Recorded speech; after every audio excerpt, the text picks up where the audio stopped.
Hello everyone. In last video we started discussing about multi-phase flow in a porous medium where we defined modified Darcy's law where the phase velocity given by q, which is the Darcy velocity of the phase, is dependent on the relative permeability of the phase, viscosity of the phase and the pressure gradient experienced by that phase. So if we consider that oil and water are present in a porous medium and they are flowing like I have shown in this figure, then the velocity, Darcy velocity of water can be given in terms of the relative permeability of water and the pressure drop experienced by the water, and similarly the oil velocity can be given in terms of relative permeability of oil, viscosity of oil and the pressure drop experienced by oil. Now what we want to find out in this video is that how flow rate or saturation change as a function of space, that is x, y, z, and time. So that means if we started injecting water in a reservoir, then away from the well at a given time, what will be the saturation, what will be the flow rate here, these things we want to define. For that we use a mass balance equation. So this is the mass balance equation that I will use today and show you how to derive it, where I will use water balance as an example. So I will use some assumptions. So I will state those assumptions here, that I will assume unidirectional flow only in x direction. So this is my x direction in the figure shown. Then I will assume that phi, which is the porosity, density of water, density of oil, they do not change with time or space. So that means we have an incompressible system. Then I will also assume that viscosity of water and oil both are not changing with time or space. So with these assumptions, now I want to find out what is the accumulation of water in terms of water inflow and water outflow. For that, I define a differential volume between the coordinates x and x plus delta x. So this has a length of delta x. In this length, the total volume that I have is A delta x. If I multiply this volume with phi, I will get the pore volume. If I multiply this pore volume with saturation, I will get the volume of water. And if I multiply this with density of water, I will get the mass of water. So the mass of water that was present in this volume at time t, and then there was some mass that was present at time t plus delta t. If we subtract from it the mass present at time t, we will get what extra mass has come in time delta t. So this is the extra mass that has come in time delta t. This extra mass has come in from the boundaries of this differential volume. So there has been some inlet and some outlet of water. So here we define what has been the inflow and what has been the outflow of water in time delta t. So QW is the Darcy velocity, and if we multiply QW with A, we will get the volumetric flow rate of water at a given coordinate, and if we multiply with density, we will get the mass flow rate. So if we multiply this with delta t, we will get what is the volume that has passed through that x in time delta t. So the volume that has passed through x is the inlet for our differential volume, and the volume that has passed through x plus delta x is the outlet for our differential volume. So inlet minus outlet is what has been left behind in the differential volume, which is the accumulation. So let me delete all these lines now. So this is the equation that now I am dealing with, which tells me the accumulation in terms of inflow and outflow. Here area is constant, so I can cancel out the area. Here density of water is not changing, so the density I can cancel out. and rest of the term I have written here, and in addition I have divided left hand side and right hand side with delta x delta t. So now I am cancelling out delta x from the left hand side and delta t from the right hand side.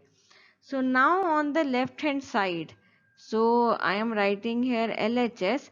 LHS is phi SW at t plus delta t minus phi SW at t divided by delta t. If we take limit delta t going to 0, so this becomes a derivative of phi SW, which I have written here. So on the RHS, we have QW at x minus QW at x plus delta x divided by delta x. If I take limit delta x going to 0, this also becomes a derivative, a negative derivative, which I have written. So I will now delete all this.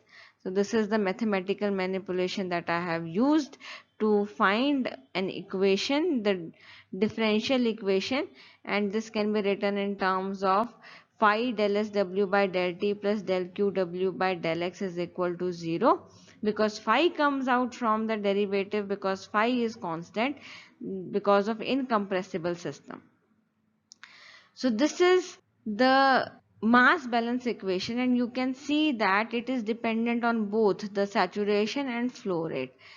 But this is only one differential equation, and we want to find out both SW and QW with time and x. So how do we solve this? Can we find SW in terms of QW or QW in terms of SW? That we will see in the next slide. Here again I have written this equation. This is the governing equation or the water balance equation for the porous medium where water and oil are flowing. We can derive similar equation for oil, and all the steps are same. We are just using flow rate of oil or Darcy velocity of oil and saturation of oil.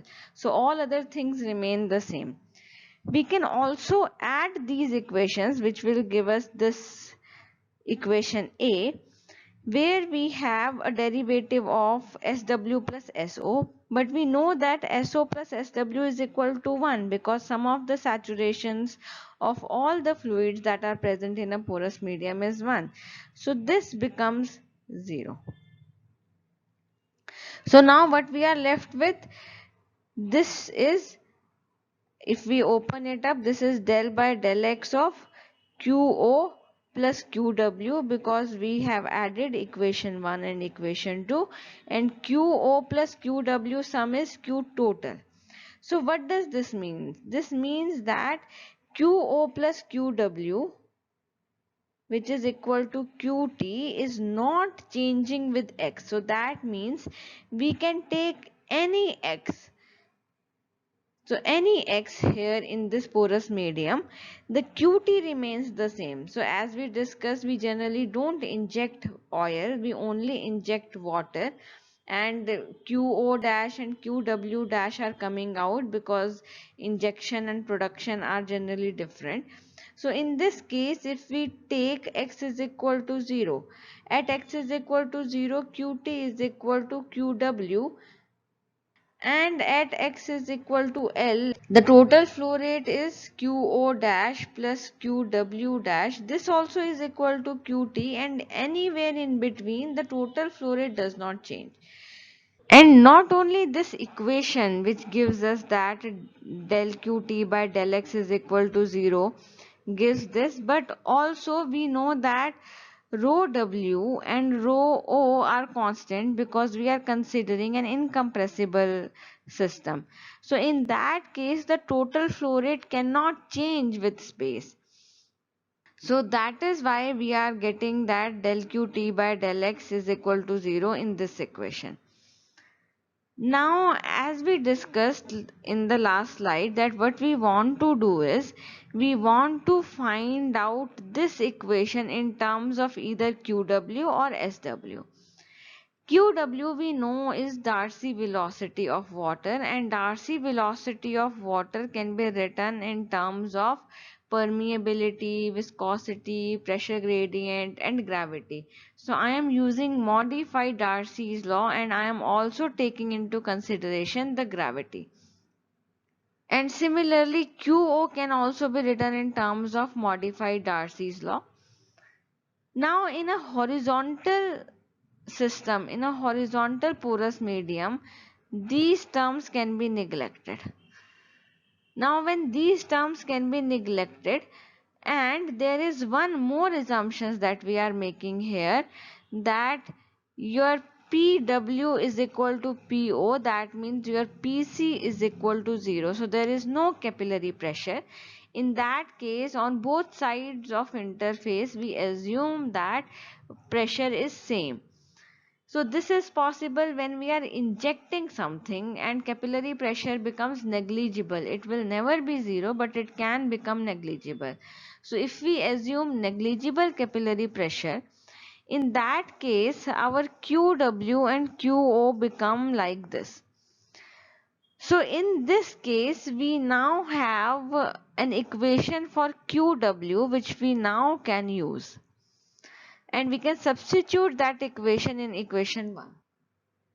So before substituting, what we want to do is we want to find QW in terms of QT, because we know that QT is constant.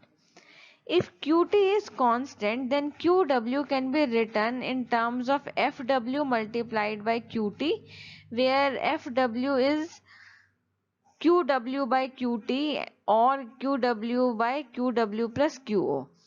So now this is just, we are defining another term FW, where FW is called fractional flow of water. So that means if total flow rate is QT, which is not changing with X or time, then what fraction of that total flow rate is water flow rate. So if we multiply your total flow rate with this FW, we will get the water flow rate.